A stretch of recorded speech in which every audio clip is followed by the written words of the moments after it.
naše modlitebné zhromaždenie započneme spoločne piesňou 304. Otče, dieťa svoje veď. Pieseň 304.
Dobrý náš nebeský Bože Oče, i dnešný večer chceme vyznávať Tebe vďaku a chválu a vyznávať aj to, že sme závislí na Tvojej milosti, na Tvojej vedení, na Tvojej starostlivosti. Tak to je od počiatku a tak to bude až na večnosť. Ďakujeme Ti, že si sa ku nám sklonil v Pánovi Ježišovi Kristovi, ktorého si nám dal za spasiteľa, za veľvodcu a dokonavateľa viery, v ktorom ťa môžeme poznávať a v ktorom môžeme poznávať tvoj záujem o nás. A tak aj dnes večer chceme z tvojho slova prijať potešenie, povzbudenie a porozumenie tomu, aká je veľká a vzácná tvoja milosť, tvoja dobrota. A tak prosíme, aby si pripravil i dnešného večera srdcia pre tvoje slovo, ale aj pre modlitbu pred tvojou tvárou. Amen. Amen.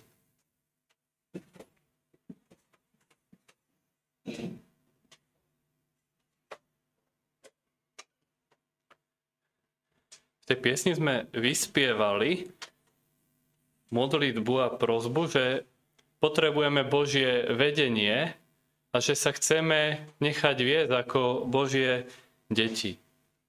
A je to dobrá prosba a je to potrebná prosba.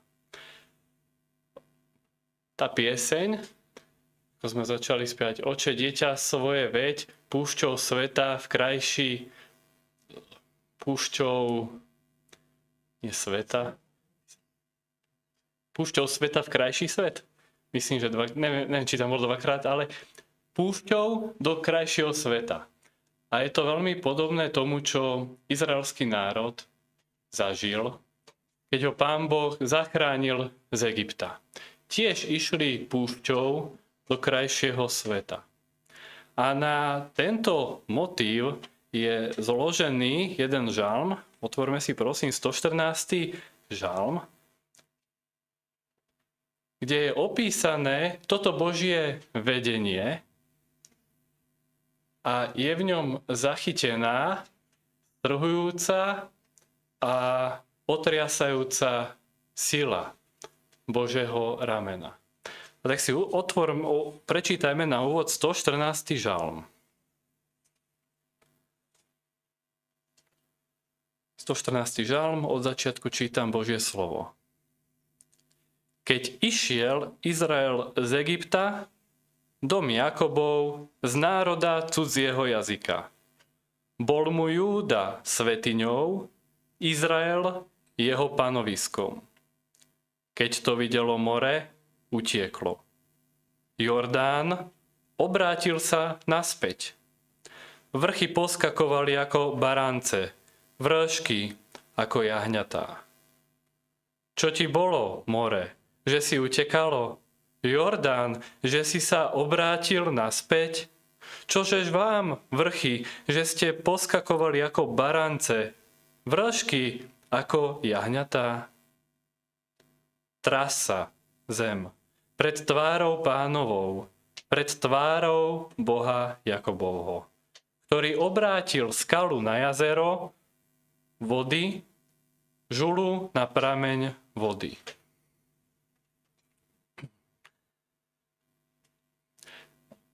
Keď som si čítal tento žalm, tak som si to predstavoval ako ten zástup zachránených ľudí, je to ich slávnostné a triumfálne zvolanie a ohlasovanie mocnej Božej záchrany. Je to na nápev, alebo pri príležitosti toho, keď išiel Izrael z Egypta, dom Jakobov z národa cudzieho jazyka.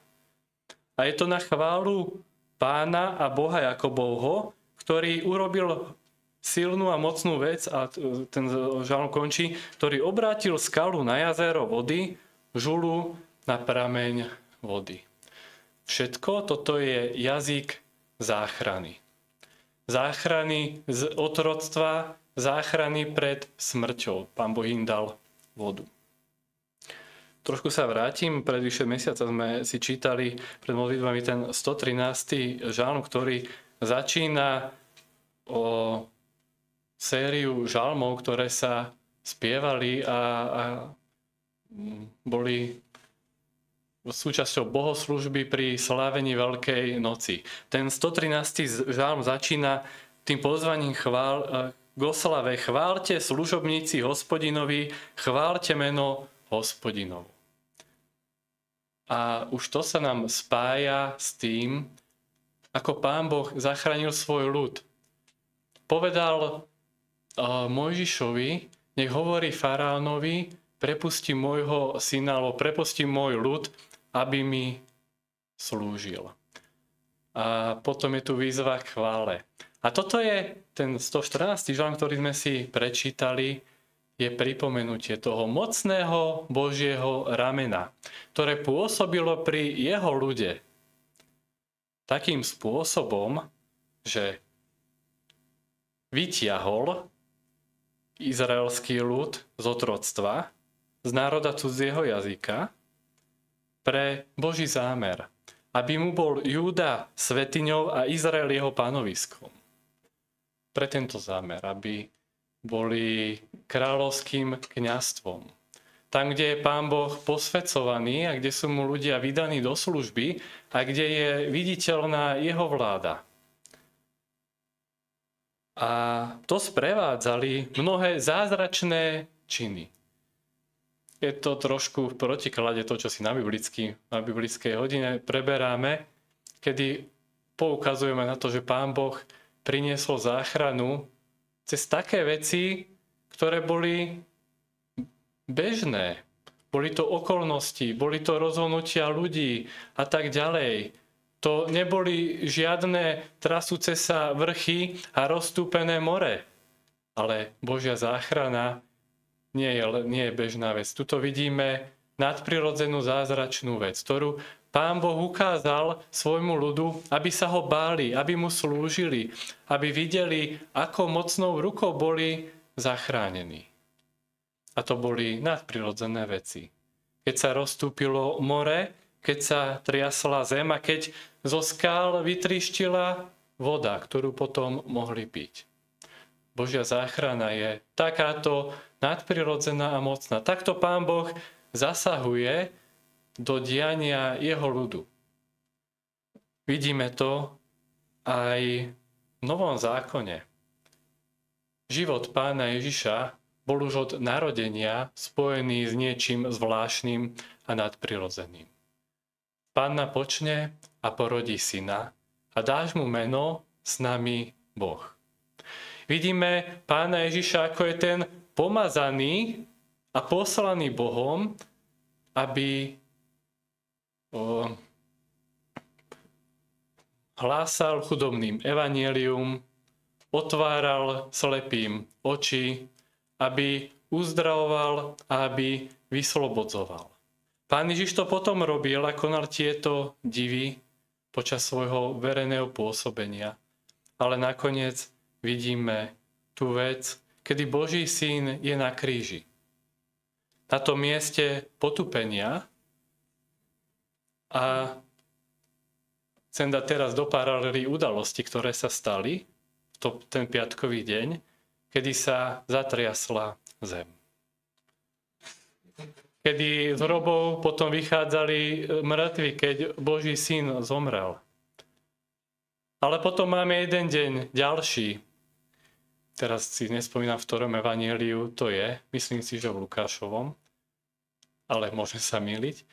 V deň skriesenia, kedy anjel zostúpil, zatriasla sa zem a odvalil sa kameň. Takýmto spôsobom Pán Boh pripravil záchranu pre svoj ľud. Nie len záchranu z otroctva, ale z otroctva hriechu. Mocné vyslobodenie. Vyprištila z hrobu živá voda. My sme sa z nej napili, keď sme uverili z mŕtvych stalého Krista. Keď sme uverili, že zomrel za nás a stal pre naše ospravedlnenie. Aj my sa pripájame do toho zástupu, ktorý oslavuje Boha, lebo videl jeho mocnú záchranu. A môžeme sa teraz pripojiť z takéhoto pohľadu k tomuto 114. žalmu, ktorý hovorí o záchrane Božieho ľudu.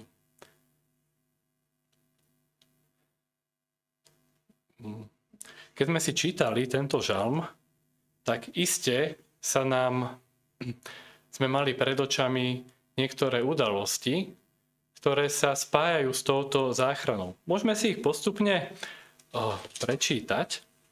Ako sa to stalo a na základe čoho je tento žalm skomponovaný? Začína to v 2. Mojžišovej 12. kapitole.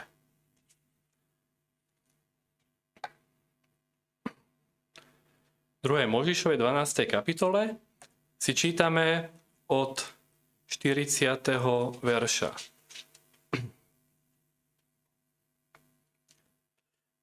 A bývania synov Izraelových, čo bývali v Egypte, bolo 430 rokov. A stalo sa, po dokončení 430 rokoch, že práve toho istého dňa vyšli všetky vojská Hospodinové z egyptskej zeme. Bola to noc ochrany Hospodinovej na to, aby ich vyviedol z egyptskej zeme. Tým bude táto noc Hospodinovi ochranou Božou všetkým synom Izraelových po pokoleniach. Všímime si, ako je to v paralele s tým prvým veršom, keď vyšiel Izrael z Egypta, dom Jakobov, z národa cudzieho jazyka. A v tom 41. verši si čítame: a toho dňa vyšli všetky vojská Hospodinové, alebo všetky zástupy Hospodinové. Pán Boh si takto vyviedol svoj ľud naraz. Celý. Nikto z jeho ľudu nechýbal. Božie slovo nám hovorí, že niektorí dokonca sa k ním pripojili, ktorí neboli z Izraela. Potom si čítame v tej 13. kapitoli, ďalej pokračujeme: a Hospodin hovoril Mojžišovi a riekol: posveď mi všetko prvorodené, čo otvára akýkoľvek život medzi synmi Izraelovými, ako u ľudí, tak i u hoviat, to je moje. A Mojžiš povedal ľudu: pamätajte na tento deň, v ktorom ste vyšli z Egypta, z domu sluhov, lebo silnou rukou vás vyviedol Hospodin odtiaľto a preto sa nebude jesť kvasené. Silnou rukou vás vyviedol Hospodin z Egypta, ale z domu sluhov. Keď išiel Izrael z Egypta, dom Jakobov z národa cudzieho jazyka. Cudzí jazyk. Izrael nebol doma v Egypte.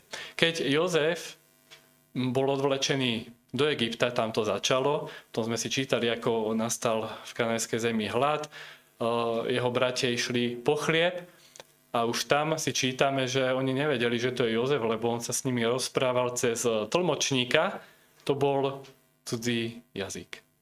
To bolo niečo cudzé, ale vieme, že oni tam ostali. Oni dostali zem, v ktorej bývali ako cudzinci. Boli to cudzinci. Potom sa z nich stali otroci a sme si čítali v 12. kapitole, tak to bolo 430 rokov. Ale Pán Boh poslal tú záchranu, ktorú už vopred povedal, že im ju pošle. Z domu sluhov vás vyviedol Hospodin odtiaľto a mocnou rukou a silným ramenom. Vieme, čo to všetko zahŕňa.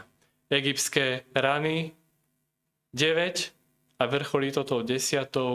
smrťou prvorodeného.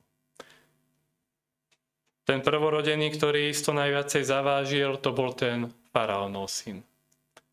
Ale vidíme, tá naša záchrana, to bola smrť jednorodeného, milovaného Božieho syna, ktorý sa dal ako ten, a opäť nás to vracia do Exodu, ako ten paschálny, ako ten veľkonočný baránok.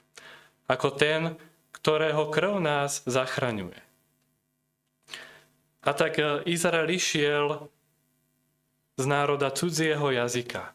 Cudzí jazyk. Oni tam neboli doma, oni tam boli ako sluhovia a otroci.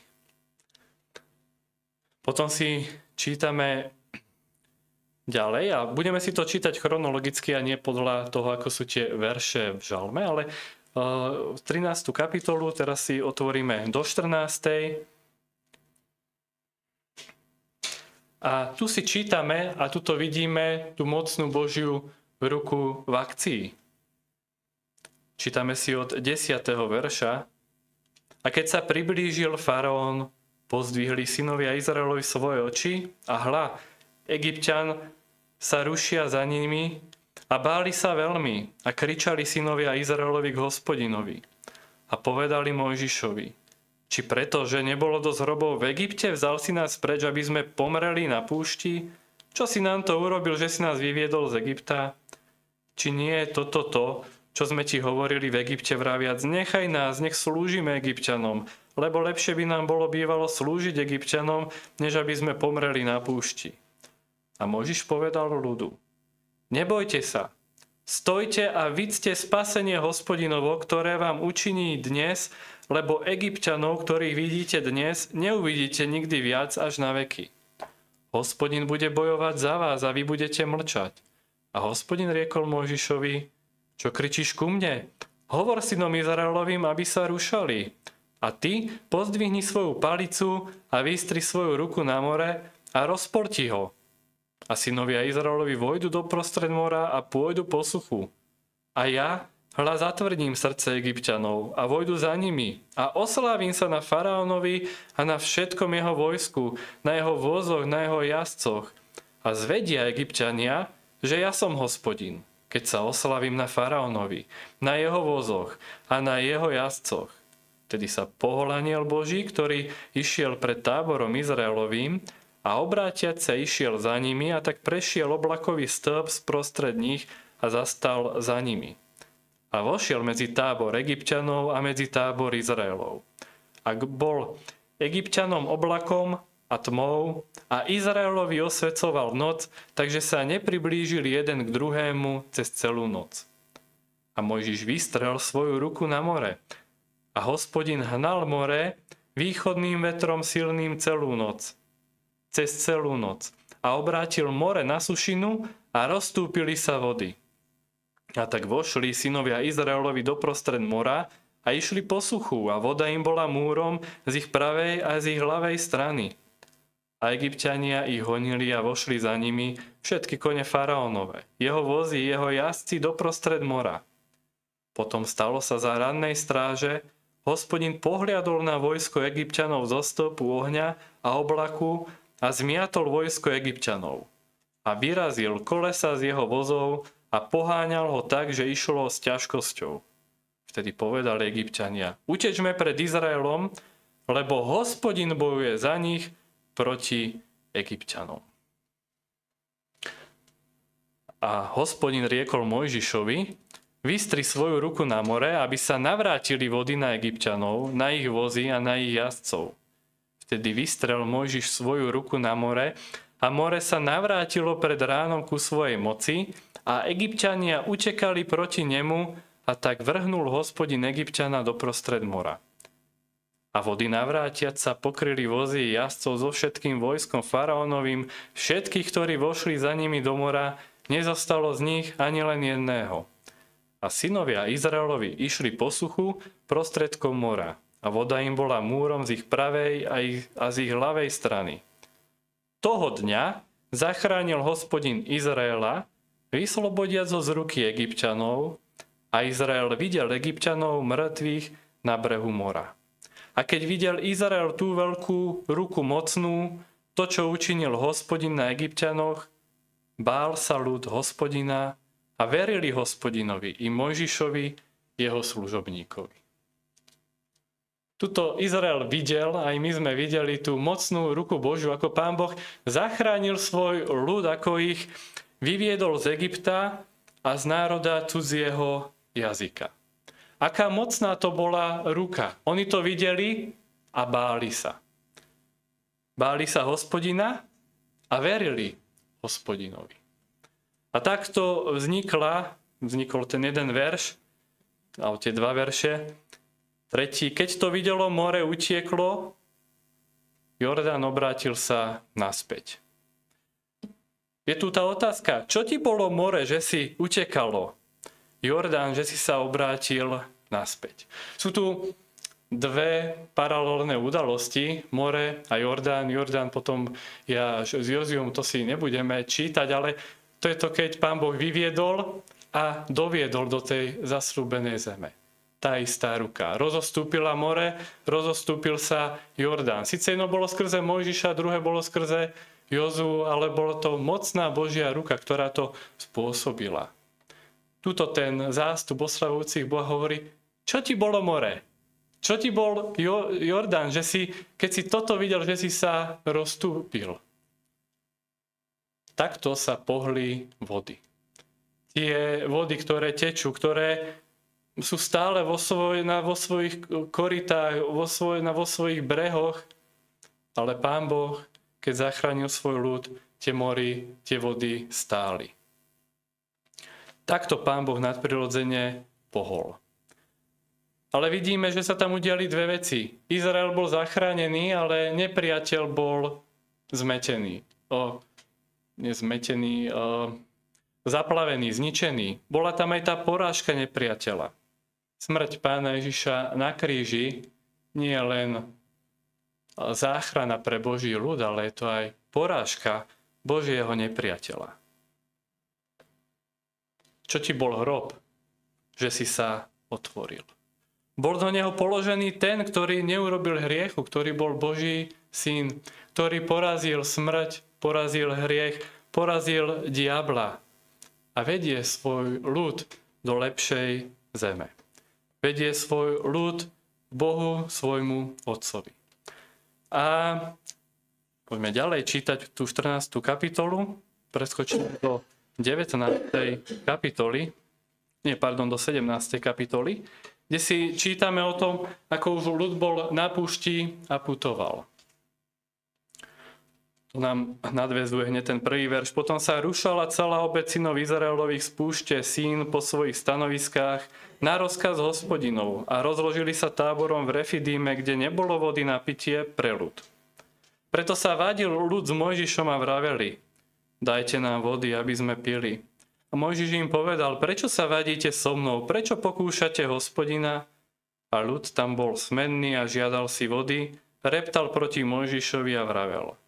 Prečo si nás vyviedol sem hore z Egypta, aby si umoril mňa i mojich synov i moje stáda dobytka s medom? Vtedy kričal Mojžiš k Hospodinovi a vravel. Čo mám urobiť tomuto ľudu? Ešte niečo málo a ukameňujú ma.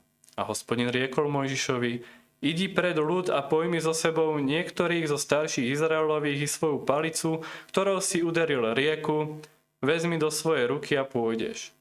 Hľa, ja tam budem stáť pred tebou na skale na Horebe. A uderíš na skalu a výjdu z nej vody a ľud bude piť.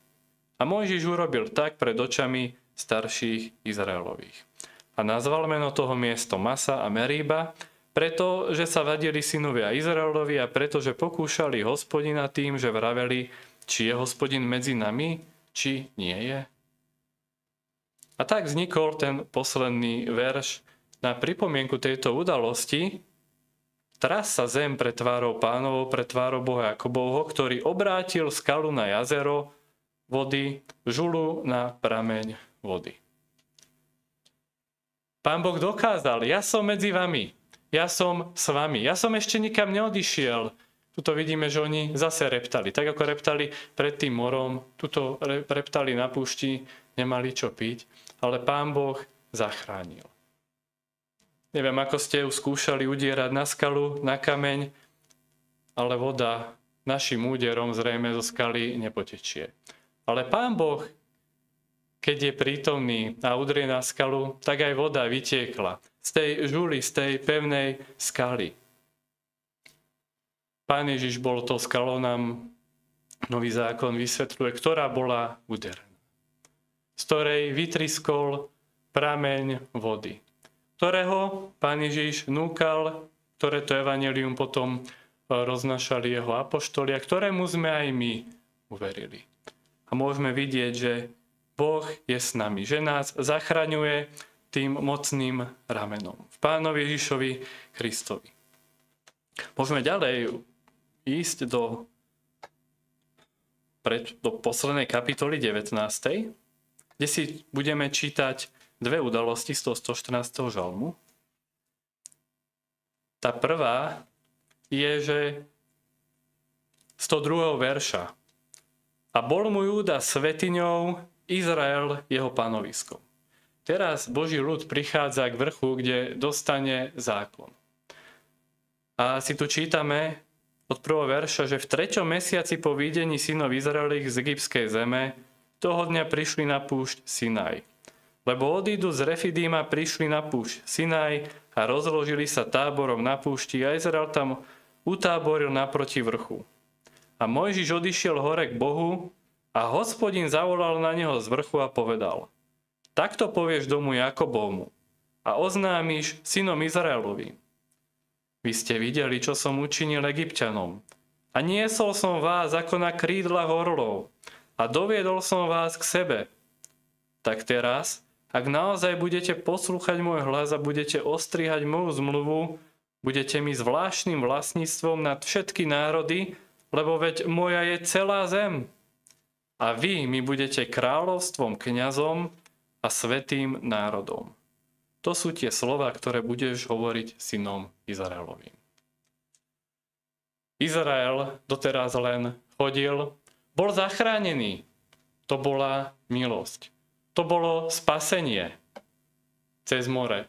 Najprv z Egypta, potom cez more, potom Pán Boh ho zaopatril vodou. Koľko milostí dostali. A Pán Boh ich zachránil, aby bol jeho ľudom. A ide mu dávať svoj zákon. Ak budete poslúchať môj hlas, budete ostriať moju zmluvu, budete mi zvláštnym vlastníctvom nad všetky národy, lebo veď moja je celá zem. A vy mi budete kráľovstvom kňazov a svätým národom. A bol mu Júda svätyňou, Izrael jeho panoviskom. Júda svätyňou. Tuto ešte nestál svätostánok, ale Pán Boh svoj ľud chcel nazvať a tuto nazýva svätyňou. A ešte panoviskom alebo vladárstvom. Tam, kde on vládne. A Pán Boh preto dal skrze Mojžiša jeho zákon, ktorý predpisoval i čistotu, svätosť, bohoslúžbu, Áronovské kňazstvo, levitov, aby mu svetoslúžili, ale dal aj zákon, skrze ktorý Pán Boh jedným zo spôsobom prevádzal svoju vládu vo svojom ľude. Nie skrze kráľa, ale skrze svoj zákon, ktorý bol daný skrze Mojžiša. Aby mu bol svätyňou a Izrael jeho panoviskom. A dostávame sa k poslednej udalosti, ktorá sa pritom stala, keď Mojžiš išiel na vrch, a čítame si od 16. verša, a stalo sa 3. dňa, keď bolo ráno, že začalo hrmieť a blízkať sa. A ťažký oblak ležal na vrchu a zvučal zvuk trúby, veľmi silný. Takže sa triasol od strachu všetok ľud, ktorý bol v tábore. Vtedy vyviedol Mojžiš ľud z tábora v ústrety Bohu a zastanúc stáli pod vrchom. A vrch Sinaj sa celý kúril, pretože nám zostúpil Hospodin v ohni a jeho kúr vystupoval ako kúr z pece a triasol sa celý vrch veľmi. A kým zvuk trúby veľmi mohutňal viac a viac, Mojžiš hovoril a Boh mu odpovedal hlasom. A Hospodin zostúpil na vrch Sinaj na temeno vrchu a Hospodin povolal Mojžiša na temeno vrchu a Mojžiš vyšiel. Mojžiš išiel na vrch, ktorý sa predtým triasol, dymilo sa z neho. Spomíname si, alebo na udalosť Evanjelia, Pán Ježiš zobral Jakoba, Petra a Jána, vyšiel na vrch, zostúpila slava Božia, pravdepodobne Pán Boh hovoril z oblaku, čiže je tam oblak a tam je, nepočúvajte už zákon, alebo Pán Boh dáva, toto je môj milovaný syn, ktorom sa mi zaľúbilo, jeho počúvajte. Nie, že Pán Ježiš neprišiel zrušiť zákon, ale tuto je spôsob, akým Pán Boh posvecuje svoj ľud a prevádza vládu vo svojom ľude. Čo ti bolo? Nie. Tedy, keď vyšiel Izrael z Egypta, dom Jakobov z národa cudzieho jazyka, vrchy poskakovali ako barance, vršky ako jahňatá. Čože vám vrchy, že ste poskakovali ako barance, vršky ako jahňatá? Čo vám bolo? Doteraz ste tam stáli, ani ste sa nepohli. Hospodin zostúpil. Pán Boh tam bol prítomný a vrch sa triasol, čiarka veľmi. Nadskakoval ako barance. Tam bola Božia prítomnosť. Doteraz sme si všímali, ako sa hýbali, okrem teda Božieho ľudu, neživé veci. Vody zastali, rozostúpili sa, vrch naskakuje, ale tuto je, ten žalm končí výzvou. Toto nie je len opis, ako sa diali nadprirodzené veci stvoreniu, ale je tu výzva. Tras sa zem pred tvárou Pánovou, pred tvárou Boha Jakobovho. Tras sa zem. A toto už nie je výzva tras sa zem ako tá podložka, ktorú máme pod nohami. Tras sa zem. Jej obyvatelia, tak ako sme si čítali v tej 17. alebo 19. kapitole, ako Pán Boh hovoril Mojžišovi, budete mi zvláštnym vlastníctvom nad všetky národy, lebo veď moje je celá zem. Ale Pán Boh potom už Pánovi Ježišovi hovorí, tras sa celá zem pred Bohom. V tom 7. verši je použité slovo, ktoré je výborne preložené pred Pánom, ktorý je Pán, ktorý vládne. Aká je aplikácia z toho? Aby sme aj my boli jeho svätyňou. Aby aj my sme boli jeho vládárstvom. Boli sme zachránení a teraz počujeme jeho slovo. Pohne to s nami? Niečo sa zmení? Môžeme sa modliť tak, ako Pán Ježiš učil svojich učeníkov, že posväť sa tvoje meno, príď tvoje kráľovstvo a staň sa tvoja vôľa, ako v nebi, tak aj na zemi. Môžeme si to stiahnuť v prvom rade na seba. Aby sme mali viacej svetosti Pána Boha, aby sme jeho videli ako svätého a to posväcovalo i nás. Aby sme sa nemodlili len staň sa tvoja vôľa na zemi, ale aby sme, keď počujeme jeho slovo, to Božie vladárstvo pohlo niečo i v našom živote. Tak budeme Pána Boha uctievať, tak ho budeme oslavovať. Ten predchádzajúci žalm vyzýval k oslave, chvále, ale tuto k uctievaniu, ktoré Boží ľud prejavuje posvetením sa a podriadením sa Božej vlády. Tomu potrebujeme si prosiť milosť, prosiť múdrosť a môžeme pripojiť svoje ústa a hlasy chvále za to veľké spasenie, ktorého sme boli účastní, ktoré môžeme vidieť v jeho synovi. Amen.